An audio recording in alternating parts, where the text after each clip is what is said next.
Hello बच्चों, एनएससीसी के online platform पर एक बार फिर से आपका बहुत बहुत स्वागत है। जैसा कि एनएससीसी प्रोवाइड करवा रहा है सीयूटी के स्टूडेंट के लिए बेहतरीन क्वेश्चन सीरीज, और उसी बेहतरीन क्वेश्चन सीरीज की जो अगली चैन है उसका जो पहला क्वेश्चन है वो आपको स्क्रीन पे दिखाई दे रहा है। पहला क्वेश्चन क्या है, इसमें टॉपिक आपके वही रहने वाला है, एंजियोस्पर्म में सेक्सुअल रिप्रोडक्शन, यानी फ्लावरिंग प्लांट में आपके सेक्सुअल रिप्रोडक्शन। आपको पता है एंजियोस्पर्म को क्या कहते हैं? फ्लावरिंग प्लांट कहते हैं।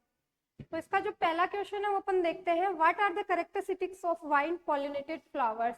वायु परागित फूल कैसे होते हैं? तो क्या पूछ रहा है आपसे, वायु परागित फूल कैसे होते हैं? तो बच्चों ये देखो, यहाँ पे कंडीशंस होती हैं कि कीट पॉलिनेशन के लिए कौन सी कंडीशन एडेप्टेशन पाए जाएंगे। वैसे ही पूछ रहा है वायु परागित फूल कैसे होने चाहिए। तो आप स्टेटमेंट पढ़ो। जैसे फर्स्ट आपका स्टेटमेंट है वो क्या कह रहा है, छोटे मकरंद पैदा करने वाले तथा सूखा परागकण बनाने वाले। दूसरा पढ़िए, छोटे चटक रंगीन तथा बहुत अधिक संख्या में परागकण बनते हैं। थर्ड ऑप्शन है आपके पास, छोटे बहुत अधिक संख्या में सूखे परागकण बनाने वाले। एंड फोर्थ क्या कह रहा है, बड़े तथा विपुल मात्रा में, बड़े तथा बहुत मात्रा में है ये विपुल की जगह, एवं परागकण बनाने वाले। तो ये देखो आपको यहाँ कौन सा, छोटे मकरंद पैदा, मकरंद की यहाँ कोई रिक्वायरमेंट नहीं है, क्योंकि अगर वायु वाला है तो मकरंद से तो वो चिपक जाएंगे, तो फिर फ्री होंगे ही नहीं पॉलिनेशन के लिए। तो ये कंडीशन तो बिल्कुल ही क्या है, यहाँ पे रॉन्ग है ना, ये तो हो ही नहीं सकता, क्योंकि मकरंद वाला तो जो एयर होगी उससे क्या रहेंगे, चिपक जाएंगे, तो यानी इनको फ्री होने के लिए कोई रिक्वायरमेंट ही नहीं। अब सेकंड वाला देखो, छोटे चटक रंगीन। रंगीन क्यों होते हैं? देखो मैंने बताया था उससे पहले, कोरोला यानी जो दल होगा वो किसको अट्रैक्ट करने के लिए होता है, इंसेक्ट को अट्रैक्ट करने के लिए होता है। तो यहाँ पे इंसेक्ट की तो बात ही नहीं हो रहा, यानी कीट परागण की तो कोई बात ही नहीं हो रही है। क्या पूछ रहा है आपको, वायु परागित पूछ रहा है। दैट मीन्स ये वाली कंडीशन भी यहाँ पे लागू नहीं होती। तो ये भी ऑप्शन क्या हो गया आपका, बाहर हो गया है ना। थर्ड वाला देखो, छोटे बहुत संख्या में सूखे परागकण बनाते हैं, यानी छोटे होंगे। अब जो एयर के द्वारा ले जाने वाले होंगे पॉलिनेशन के लिए, तो वो क्या छोटे होने चाहिए, बहुत संख्या में होने चाहिए और सूखे होने चाहिए। यानी ये कंडीशन बिल्कुल क्या है यहाँ पे, बिल्कुल एग्जैक्ट है। सूखे परागकण होंगे तो वायु में आसानी से क्या हो सकते हैं, फ्री हो सकते हैं। देन जो फोर्थ वाला है, बड़े तथा बहुत मात्रा में मकरंद एवं परागकण बनाने वाले। तो मकरंद तो अपन को चाहिए नहीं, मैंने क्या बताया था भाई, मकरंद वाला तो एयर पॉलिनेशन के लिए बिल्कुल भी सही नहीं है। तो दैट मीन्स आंसर क्या हो जाएगा आपके, थर्ड वाला हो जाएगा, छोटे बहुत संख्या में सूखे परागकण बनाने वाले। ओके बच्चों, क्लियर है क्या? चलो आगे चलते हैं।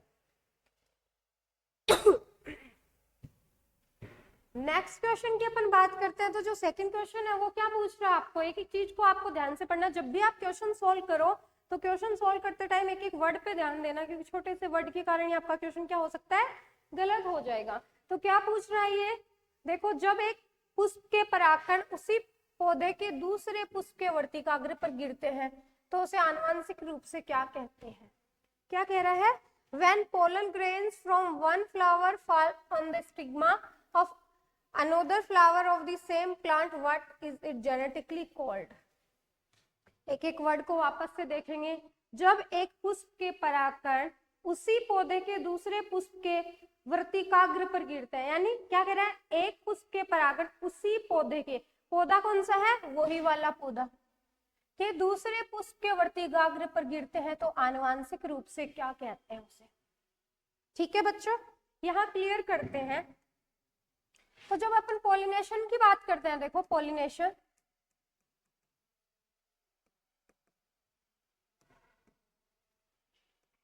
तो types of pollination, types of pollination यहाँ अपन देखते हैं तो कितने टाइप के होते हैं। ये आपके हो गया ऑटो पॉलिनेशन,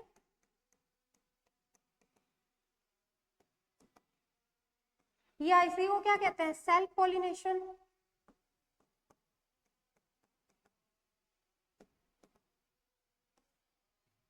और जो दूसरा है वहां पे, ये देखो यहाँ अगर दूसरे की मैं बात करूं तो दूसरा जो टाइप है आपके गिटैनोगेमी। बेसिकली ये किस में है, आपके एलोगेमी में ही सम्मिलित है। तो तीसरा पार्ट अगर देखते हैं तो उसको जीनोगेमी कहते हैं, जीनोगेमी या फिर एलोगेमी।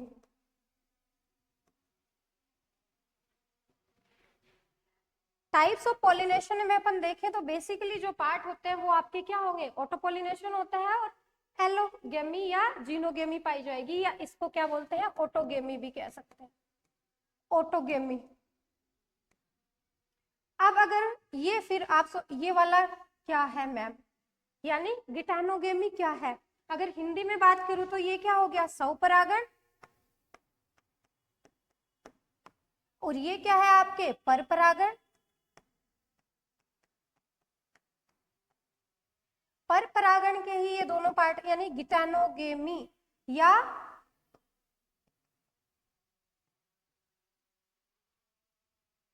इसको बोलते हैं सजात पुष्पी।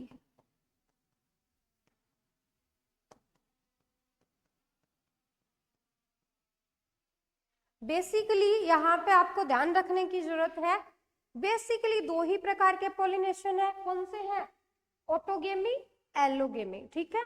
तो फिर ये तीसरा टाइप क्या है, गिटानोगेमी। तो ये जो तीसरा टाइप है बच्चों, ये इन दोनों का मिश्रण है एक तरह से देखा जाए। अगर अपन इकोलॉजिकली बात करें, पारिस्थितिकी रूप से, फिजियोलॉजिकली यहाँ पे बात करते हैं, तो ये क्या होता है आपके एलोगेमी में होगा, क्योंकि दूसरे पुष्प पे जाएंगे। और अगर आनुवंशिक रूप से देखें सॉरी, आनुवंशिक रूप से अपन देखते हैं तो ये जो गिटानोगेमी है वो किसकी तरह कार्य करेगा, स्वपरागण की तरह कार्य करेगा। क्यों करेगा, तो देखो अगर किसी फ्लावर की मैं बात करूं, देखो ये कोई पौधा है आपके पास, ध्यान से समझना इस चीज को, इस पे ये फ्लावर लगे हुए हैं, ठीक है। अब अगर ध्यान से समझना, ये वाला जो फ्लावर है यानी इसका पोलन ग्रेन, इसी फ्लावर का पोलन ग्रेन इसी की स्टिग्मा पे आके गिरता है, तो ये क्या कहलाएगा, ऑटोगेमी कहलाता है। क्या कहलाएगा, ऑटोगेमी कहलाएगा, यानी स्वपरागण कहलाएगा। ओके।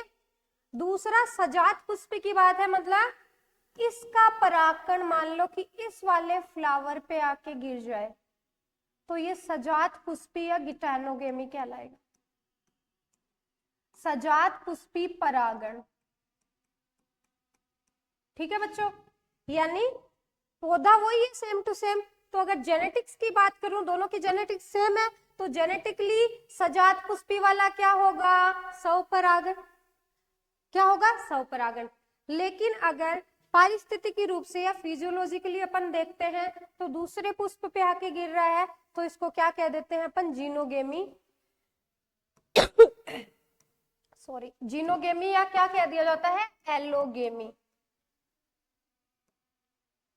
ओके बच्चों, एक बार दोबारा से मैं शॉर्ट में आपको रिवाइज करा देती हूँ, देखना।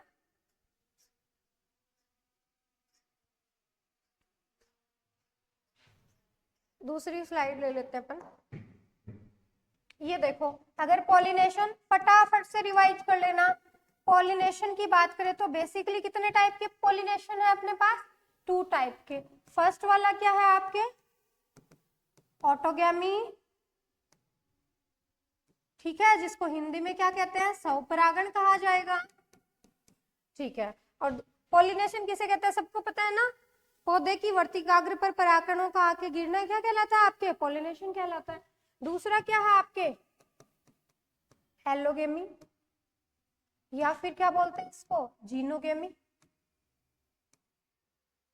ठीक है। और जो तीसरा है बीच का, वो इन दोनों का मिक्सअप है एक तरह से, जो क्या है, गिटानोगेमी।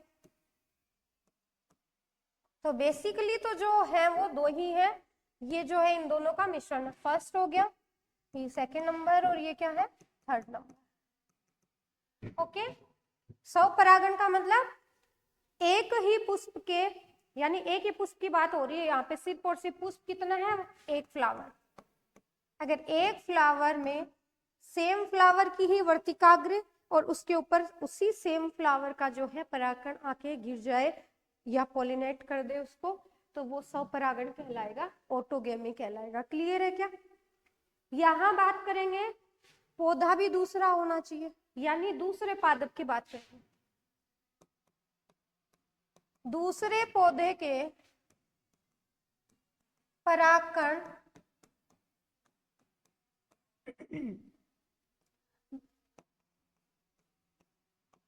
दूसरे पौधे की वर्तिकाग्र पर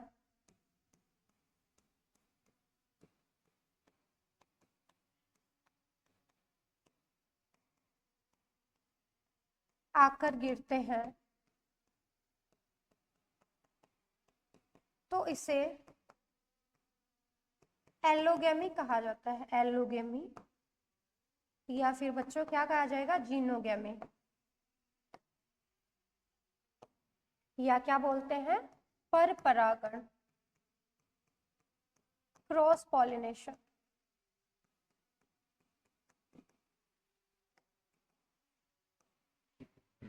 दोनों पौधे आपके क्या होने चाहिए, अलग अलग होने चाहिए। अलग अलग पौधे हैं तो वो क्या कहलाएगा, आपके क्रॉस पॉलिनेशन कहलाएगा। ठीक है, यहां देखो ये है सजात पुष्पी।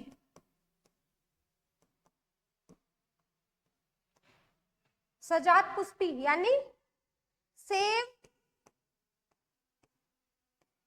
पादप में अलग अलग पुष्पों के मध्य, अलग अलग पुष्पों के मध्य होने वाला, के मध्य होने वाला पॉलिनेशन क्या कहलाएगा, गिटोनोगेमी। गिटोनोगेमी। ठीक है, यानी क्लियर हो गई बात। ये दोनों तो है, यहाँ पे सेम फ्लावर होना चाहिए, यहाँ पे पौधा ही दूसरा होना चाहिए, यानी पौधे ही क्या होने चाहिए, दो पौधे होने चाहिए, दूसरे पौधे। और यहाँ क्या है, यहाँ क्या होगा, फ्लावर दो होने चाहिए, उसी पौधे के दो फ्लावर होंगे तो ये क्या कहलाएगा, सजात पुष्पी कहलाता है। तो आनुवांशिक रूप से तो ये क्या किसकी तरह है, आनुवांशिक रूप से तो ये बच्चों किसकी तरह है, ध्यान रखना इस चीज को, इंपॉर्टेंट लगाने लेना, ये बहुत इंपॉर्टेंट क्वेश्चन है। आनुवांशिक रूप से तो ये ऑटोगेमी में आता है, किस में आएगा, ऑटोगेमी में। और पारिस्थितिकी रूप से किस में आता है, यानी फिजियोलॉजिकली, फिजियोलॉजिकली और इकोलॉजिकली, इकोलॉजिकली इसको क्या समझा जाएगा, एलोगेमी या जीनोगेमी समझा जाता है। तो मेरे हिसाब से क्लियर हो गया होगा, ये आप नोट डाउन कर लीजिए।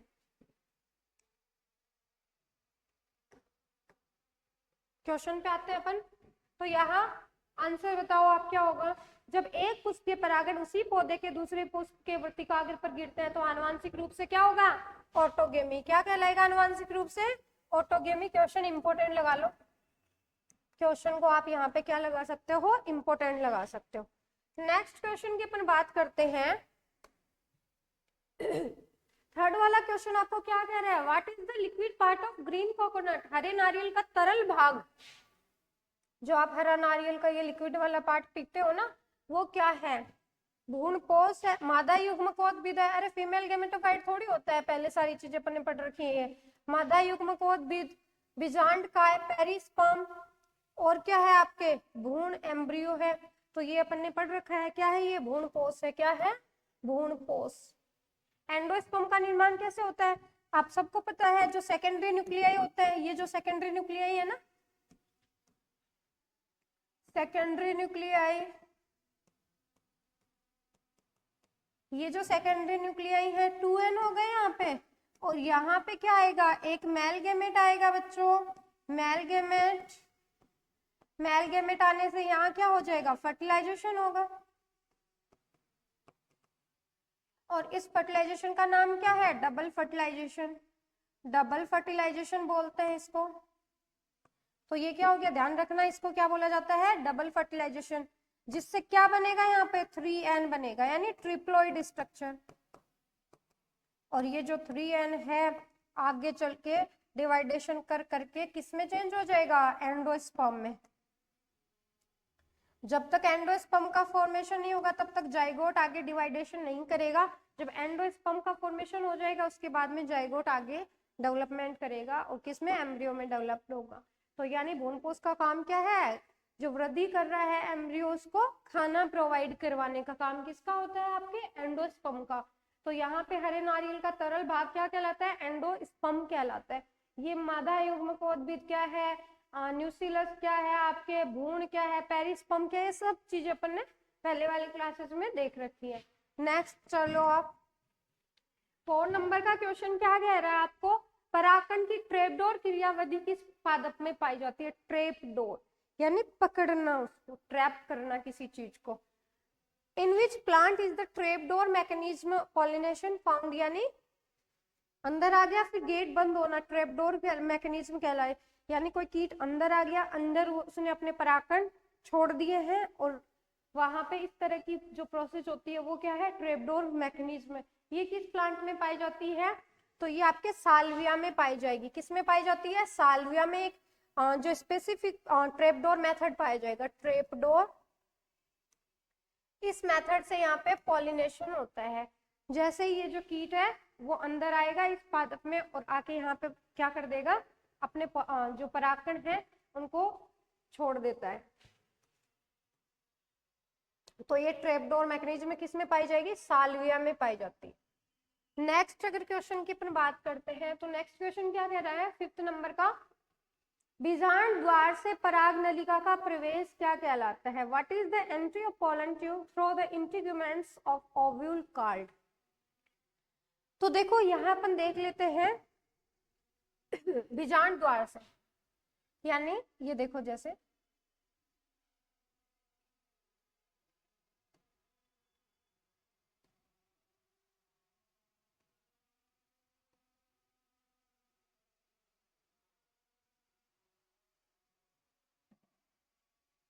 ये सिंपल प्रकार के, एक बार ओव्यूल की मैं संरचना बना रही हूँ सिंपल प्रकार की आपको समझाने के लिए।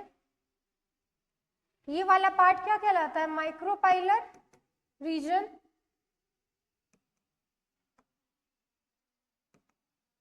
ठीक है, ये वाला पार्ट यहाँ पे क्या कहलाएगा, चलाजल रीजन, चलाजल रीजन।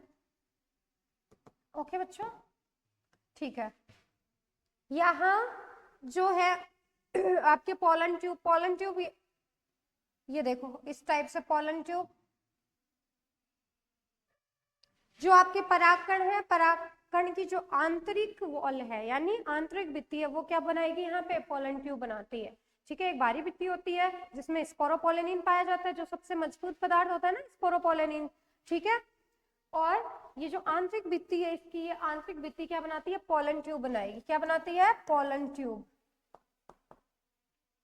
ये जो पोलन ट्यूब होगी यहाँ पे दो जो मेल गेमेटोफाइट है वो आएंगे। तो ये इसमें पोलिनेशन की क्रिया करनी है तो इसको ओव्यूल में एंट्री चाहिए। कहाँ एंट्री चाहिए, इसको ओव्यूल में एंट्री चाहिए। तो ओव्यूल में एंट्री करने की इसकी कितनी कंडीशन है, इसकी यहाँ पे 3 कंडीशंस होती हैं। देखो, एक होती है पोरोगेमी, दूसरी है मीजोगेमी,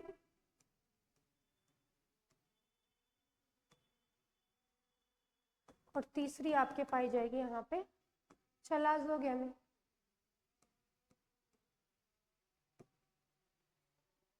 ठीक है, पोरोगेमी यानी माइक्रोपाइलर। ये जो पराग नलिका है ना, ये देखो ऐसे,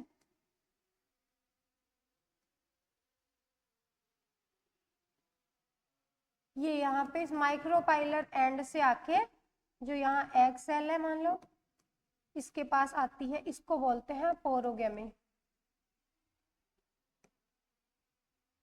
जो आपके मीजोगेमी है यानी माइक्रोपाइलर और चलाजल रीजन से ना होकर यहाँ बीच से एंट्री करे, यहाँ से किसी पार्ट से, यानी मिड से एंट्री करे किसी भी पार्ट से, तो ये वाला क्या कहलाएगा, मीजोगेमी कहलाता है। इस प्रकार की एंट्री क्या कहलाती है बच्चों, मीजोगेमी एंट्री, मीजोगेमी एंट्री कहलाएगी। बचा कौन सा है आपके, चलाजोगेमी, यानी इस वाले रीजन से, यहाँ चलाजल वाले रीजन से जब आपके पोलन ट्यूब एंट्री करती है तो उसे क्या कहते हैं, चलाजोगेमी। यानी क्लियर हो गए, 3 प्रकार से एंट्री हो सकती है पोलन ट्यूब की। फर्स्ट वाली कौन सी होगी, माइक्रोपाइलर रीजन से, इसको पोरोगेमी बोलेंगे। जो सेकंड है वो आपके मिड वाले पार्ट से कहीं से भी हो सकती है, इसको क्या बोला जाता है, मीजोगेमी। एंड देन थर्ड आपका क्या कह रहा है, चलाजल वाले रीजन से अगर पोलन ट्यूब एंट्री करेगी तो वो क्या कहलाएगा, चलाजोगेमी कहलाता है। यहाँ क्या पूछ रहे हैं आपको, बीजांड द्वार से, परागनलिका का प्रवेश। तो अभी अभी मैंने बताया क्या कहलाएगा, आपके पोरोगेमी कहलाता है। क्या कहलाता है बच्चों, पोरोगेमी। तो राइट आंसर क्या हो जाएगा आपके, 1 नंबर ऑप्शन आपका राइट हो जाएगा। क्लियर। सेकंड देखो यहाँ पे अगला नेक्स्ट, बहुपराग नलिकीय यानी पॉलीसाइफनस परागकण किसमें पाए जाते हैं। तो बच्चों ये फैक्ट है, इंपॉर्टेंट लगा लो इसको, इंपॉर्टेंट फैक्ट है जो आपको याद रखना है। क्या पूछ रहा है, polysiphonous pollen grains are found in which family, sorry किसमें, मालवेसी, कुकुरबिटेसी, तो और उपयुक्त दोनों में। तो यहाँ पे ये आपको ध्यान रखना है, एग्जाम्पल मालवेसी, मालवेसी और आपके क्या है, कुकुरबिटेसी, जो अपने ककड़ी है ना, खीरे वगैरह, ये जो फैमिली है मालवेसी गुड़हल वाली जो फैमिली है वो कौन सी है, मालवेसी। कुकुरबिटेसी और मालवेसी, इन दोनों में जो परागकण है वो कैसे पाए जाएंगे, बहुपरागनलिकी यानी एक से अधिक परागनलिका पाई जाती है, उसको क्या बोलते हैं, पॉलीसाइफनस परागकण। एक से अधिक इनमें परागनलिका का निर्माण होता है। कौन सी फैमिली है, तो 2 बार ये बोलोगे तो याद हो जाएगा, मालवेसी और कुकुरबिटेसी, मालवेसी एंड कुकुरबिटेसी। चलो नेक्स्ट क्वेश्चन की तरफ अपन चलते हैं। परागनलिका के अंकुरण एवं वृद्धि के लिए कौन सा तत्व आवश्यक होता है, यानी क्या कह रहा है, जो पोलन ट्यूब बनेगी। अब बच्चों ये देखो, ये जो माइक्रोस्पोर है, इसी से जो आंतरिक वाली भित्ति है उस पे ऐसे प्रेशर लगेगा, आर्द्रता ग्रहण करके जब प्रेशर लगेगा तो ये एक ट्यूब का फॉर्मेशन कर लेती है, और ट्यूब का फॉर्मेशन करने के बाद दोनों जो मेल गेमेट हैं वो इसमें चले जाएंगे। तो क्वेश्चन आता है कई बार कि ये जो पोलन ट्यूब है इसका निर्माण कौन सी सेल से होता है, तो काई कोशिका से, जो वेजिटेटिव कोशिका होती है ना, वेजिटेटिव सेल है वो किसका निर्माण करती है बच्चों, पोलन ट्यूब का फॉर्मेशन करती है। दोनों में एल्गेमेट इसमें आ जाते हैं और ये पोलन ट्यूब होती है आपके। इसके ये कह रहा है इसके अंकुरण एवं वृद्धि के लिए कौन सा तत्व आवश्यक होता है, तो निम्न में से, ठीक है। तो यहाँ पे आपको ध्यान रखना, जो बोरोन होता है ना, बोरोन, वो इसके लिए रिक्वायर्ड होता है। बोरोन इसके लिए क्या होता है, एसेंशियल, यानी इसकी जो ग्रोथ है उसके लिए एसेंशियल होगा। कौन सा होगा, बोरोन। तो ध्यान रखना, बोरोन इंपॉर्टेंट लगा लो इसको भी। नेक्स्ट क्वेश्चन की अपन बात करें तो जो 8 नंबर का क्वेश्चन है वो आपसे क्या पूछ रहा है, what type of growth is shown by the pollen tube, परागनलिका की वृद्धि किस प्रकार की होती है। तो परागनलिका की जो वृद्धि होती है वो बच्चों लेटरल ग्रोथ किसे बोलते हैं, ऐसे साइड में जो ग्रोथ होती है वो क्या कहलाती है, लेटरल ग्रोथ कहलाती है, ठीक है। मध्यम वृद्धि, इंटरकैलरी वगैरह ये सेकेंडरी ग्रोथ में होती है, कोई वृद्धि नहीं है, यानी ऑप्शन भी गलत है। ये सेकेंडरी ग्रोथ यहाँ थोड़ी करवा रहे हैं अपन, यानी ये भी गलत हो गया। पार्श्व लेटरल ग्रोथ होती है, ये जो तना होता है अपने उसकी तने की मोटाई बढ़ाने के लिए, लेटरल ग्रोथ करवाई जाती है, ठीक है। तो बच्चों यानी शीर्षस्थ एपिकल ग्रोथ होती है। कौन सी वृद्धि होगी, शीर्षस्थ वृद्धि होती है, इसमें एपिकल ग्रोथ होती है, इसको ध्यान रखना आप। शीर्षस्थ वृद्धि यानी एपिकल ग्रोथ होगी परागनलिका की वृद्धि के लिए। नेक्स्ट क्वेश्चन की तरफ अपन चलते हैं। तो देखो 9 नंबर क्वेश्चन आपको क्या कह रहा है, चेस्मोगेमी उस अवस्था को कहते हैं जिसमें, यानी chasmogamy refers to the condition in which, क्या है, तो देखो जो फ्लावर है, फ्लावर की जो ओपनिंग है, ओपनिंग के बेसिस पे जो फ्लावर है उनको अपन ने 2 टाइप में डिवाइड कर रखा है। एक आपके क्या कहलाते हैं, chasmogamous flower, chasmogamous,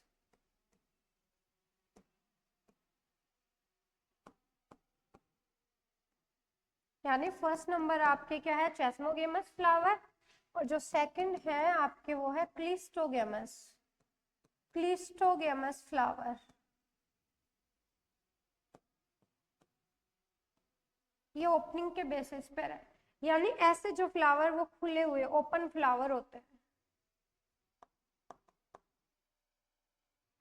open flower होते हैं, ये बंद प्रकार के नहीं होंगे, ये खुले यानी खिले हुए फ्लावर होंगे, ऐसे ओपन होंगे। जैसे मतलब यहाँ पे अपन आसानी से क्या देख सकते हैं, एंड्रोशियम, आपके गायनोशियम, कोरोला और आपकी क्या है कैलिक्स वगैरह। वाह, कैलिक्स के अब आप कमेंट करके बताना कैलिक्स की एक यूनिट क्या कहलाती है और आपके कोरोला की एक यूनिट क्या कहलाती है। ठीक है, सारे बच्चे कमेंट बॉक्स में जाके कमेंट करेंगे कैलिक्स की एक यूनिट को क्या कहते हैं, कोरोला की एक यूनिट को क्या कहा जाता है। ठीक है, यानी सारे स्ट्रक्चर को अपन देख सकते हैं आसानी से, इजीली ऑब्जर्व कर पाए, वो क्या कहलाते हैं आपके चेस्मोगेमस फ्लावर कहलाएंगे, ओपन फ्लावर जिसको बोलेंगे। ये किसके लिए होती है, ये पर परागण के लिए कंडीशन होगी, पर परागण यानी जब ओपन होंगे तो पर परागण आसानी से हो सकता है। तो पर परागण के लिए एक तरह का क्या है, अनुकूलन है, अडेप्टेशन है, अनुकूलन है। किसके लिए है अनुकूलन, पर परागण के लिए, क्रॉस पॉलिनेशन के लिए, क्रॉस पॉलिनेशन के लिए एक तरह का अनुकूलन होता है, अडेप्टेशन होता है। क्लियर दैट क्लिस्टोगेमी यानी बंद प्रकार के फ्लावर कैसे हैं, बंद प्रकार के फ्लावर यानी बच्चों ऐसे फ्लावर हैं जो खिलते नहीं है, यानी बंद हो एकदम से, यानी इनकी किसी भी संरचना को अपन इजीली देख ही नहीं पाए, उनको क्या है अलग अलग करने के बाद ही अपन अंदर की संरचना उसमें देख सकते हैं। तो ये क्या होंगे, बंद प्रकार के फ्लावर होंगे जो क्लिस्टोगेमस। अब बंद क्यों किया जाएगा, जैसे अपन देखो क्रॉस पॉलिनेशन कराने के लिए अब क्या करें, किसी पौधे में अगर अपन को स्वपरागण नहीं कराना है, वो क्या है ओपन है, ठीक है, और उसमें अपन को स्वपरागण नहीं कराना है, उसमें अपन को क्या कराना है पर परागण, तो उसमें स्वपरागण तो आसानी से हो सकता है किसी भी फ्लावर में। पर परागण अपन को तो अपन उसके क्या करते हैं, इमस्कुलेशन कर देते हैं, विपुषण की क्रिया कर देंगे और उसके जो स्टेमन है उसको काट दिया जाएगा। अब उसको बैगिंग कर दी जाएगी, पैक कर दिया जाता है, बंद कर दिया जाएगा। क्यों कर दिया जाएगा बंद, क्योंकि अपन अनचाहे अनवांटेड यहाँ पे पोलन ग्रेन्स ना जाए, अपन मर्जी के जो पोलन ग्रेन है वो इस पे डाल सके, इसलिए इसकी बैगिंग कर दी जाती है।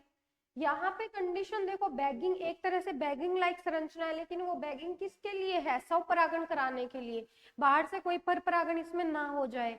तो बंद प्रकार के होते हैं कि बाहर के पोलन ग्रेन इसके पास आने ही नहीं चाहिए, सिर्फ और सिर्फ ये कंडीशन किसके लिए, स्वपरागण के लिए। किसके लिए होगी ये कंडीशन, स्वपरागण यानी ऑटोगेमी के लिए, ऑटोगेमी के लिए अडेप्टेशन होता है, लिए अडेप्टेशन पाया जाता है इसमें। ठीक है, ऑटोगेमी कराने के लिए बंद प्रकार के होते हैं ताकि बाहर से कोई पोलन ग्रेन इस फ्लावर के पास ना आए और इसकी जो स्टिग्मा उसके ऊपर आके पॉलिनेशन ना कर दे, इसलिए ये वाला अडेप्टेशन इसमें पाया जाता है। तो मेरे हिसाब से क्लियर हो गया होगा ना आपको। चलो नेक्स्ट क्वेश्चन अपन देखें, यहाँ पे 10 नंबर का क्वेश्चन, जो 10 नंबर का क्वेश्चन है वो क्या कह रहा है, जब किसी एक पुष्प के परागण किसी दूसरे पौधे के पुष्प के वर्तिकाग्र पर पहुंचते हैं तो यह क्रिया क्या कहलाएगी। एक लाइन को देखना है अपन को, when pollen grains from one flower reach the stigma of a flower of another plant what is the process called। क्या कह रहा है, एक एक शब्द को देखना है, जब किसी एक पुष्प के परागण किसी दूसरे पौधे के पुष्प के वर्तिकाग्र पर पहुंचते हैं तो यह क्रिया क्या कहलाती है। अभी अभी बताया ना मैंने, क्या हो गया, 3 प्रकार पॉलिनेशन के प्रकार बताए थोड़ी देर पहले, पॉलिनेशन के टाइप। ठीक है, कितने टाइप होंगे, 3 टाइप होते हैं। फर्स्ट वाला क्या होगा, ऑटोगेमी, जो सेकंड है वो क्या है आपके गिटानोगेमी, जो दोनों का मिक्सचर है,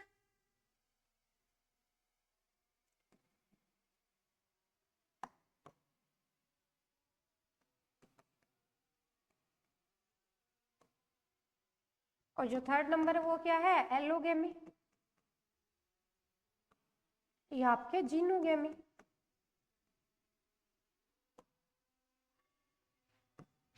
सेम फ्लावर में होने वाला पॉलिनेशन, सेम ही फ्लावर, एक ही यानी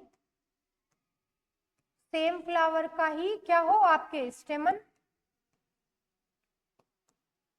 और स्टेमन का पोलन ग्रेन। ठीक है, यानी एक ही जो फ्लावर है, एक फ्लावर का पोलन ग्रेन और उसी फ्लावर का क्या होना चाहिए स्टिग्मा। फ्लावर ही सेम हो, सेम फ्लावर, यानी फ्लावर कैसा, ध्यान रखना आप यहाँ पे फ्लावर सेम ही होना चाहिए, उसी फ्लावर की तो स्टिग्मा और उसी फ्लावर का पोलन ग्रेन होना चाहिए। तो एक ही फ्लावर के जो पोलन ग्रेन और स्टिग्मा है, पोलन ग्रेन उसी स्टिग्मा पे गिरने चाहिए, एक ही फ्लावर के जो पोलन ग्रेन उसी की स्टिग्मा पे गिरे। तो इस प्रकार का एक एक वर्ड को, क्योंकि यहाँ पे आप बहुत जल्दी कंफ्यूज होते हो और इनको गलत कर देते हो, तो ध्यान रखना फ्लावर कैसा होना चाहिए, एक ही फर्स्ट वाले में स्वपरागण में। दूसरा क्या है, गिटोनोगेमी, यहाँ है पेड़ सेम होना चाहिए, क्या होना चाहिए, पेड़ सेम होना चाहिए, पुष्प अलग अलग हो सकते हैं। तो ध्यान रहा पहले वाले में क्या है, पेड़ तो सेम है ही है, यानी उसका पुष्प एक ही पुष्प की बात है, पुष्प भी अलग नहीं होना चाहिए, वो ही पुष्प यानी उसी पुष्प के तो क्या हो, पोलन ग्रेन और उसी पुष्प की वर्तिकाग्र हो, ये चीज ध्यान रखनी है। दूसरे में क्या है, पेड़ तो सेम है लेकिन पोलन, ये जो आपके फ्लावर है वो क्या होने चाहिए, डिफरेंट होने चाहिए, दो फ्लावर में हो सकती है, इसको गिटानोगेमी बोलते हैं। और जो थर्ड वाला है जीनोगेमी, उसमें पेड़ ही अलग होना चाहिए, यानी पादप ही आपका क्या होना चाहिए, अलग अलग पादपों के पुष्पों के मध्य होने वाली जो पोलिनेशन की प्रोसेस है वो आपके क्या कहलाएगी, जीनोगेमी या एलोगेमी कहलाती है। इन तीनों में आप ध्यान रखना, हिंदी अगर बात करें तो ये स्वपरागण है, क्या है, स्वपरागण, इसको सजात पुष्पी बोलते हैं, सजात पुष्पी यानी एक ही जात के पुष्प, देखो सजात पुष्पी। और ये क्या है, आपके पादप ही अलग अलग है, क्या है, पादप ही अलग अलग है। और क्या बोला जाएगा, इसको पर परागण बोला जाएगा, क्या बोला जाएगा, पर परागण। यहाँ कौन सी कंडीशन लागू हो रही है क्वेश्चन में, देखो जब किसी एक पुष्प के परागण किसी दूसरे पौधे पे, देखो इस शब्द को पकड़ लो बस यहाँ से, दूसरे पौधे, तो इनमें से कौन सी चीज लागू हो रही है, यहाँ पे गिटानोगेमी हो रही है क्या, नहीं, ये तो क्या है, सजात पुष्पी है ना बच्चों, पादप वो ही होना चाहिए सेम, जबकि दूसरे पौधे की, इस शब्द को पकड़ लोगे यहाँ से क्वेश्चन आपकी क्या हो जाएगा, पकड़ में आ जाएगा। जीनोगेमी मतलब क्या हो जाएगा, ऑटोगेमी है क्या, ऑटोगेमी भी नहीं है, होमोगेमी नाम का ऐसा कुछ नहीं पढ़ा अपन ने, तो यहाँ पे कौन सा आंसर हो जाएगा, जीनोगेमी, यानी सेकंड नंबर जो ऑप्शन है जीनोगेमी, और इसी को क्या बोला जाता है, एलोगेमी, क्या बोलते हैं बच्चों, एलोगेमी, और हिंदी में क्या है, पर परागण, एक तरह से क्रॉस पॉलिनेशन है, क्या है, क्रॉस पॉलिनेशन। ठीक है, क्लियर है, चलो तो ये सारे क्वेश्चन आपने देख लिए। जो भी यहाँ पे आपको और क्वेश्चन जिस भी टाइप के पूछने हैं तो आप कमेंट बॉक्स में कमेंट कर दो, और अच्छे अच्छे क्वेश्चन के लिए आप चैनल से जुड़े रहिए। Thank you so much.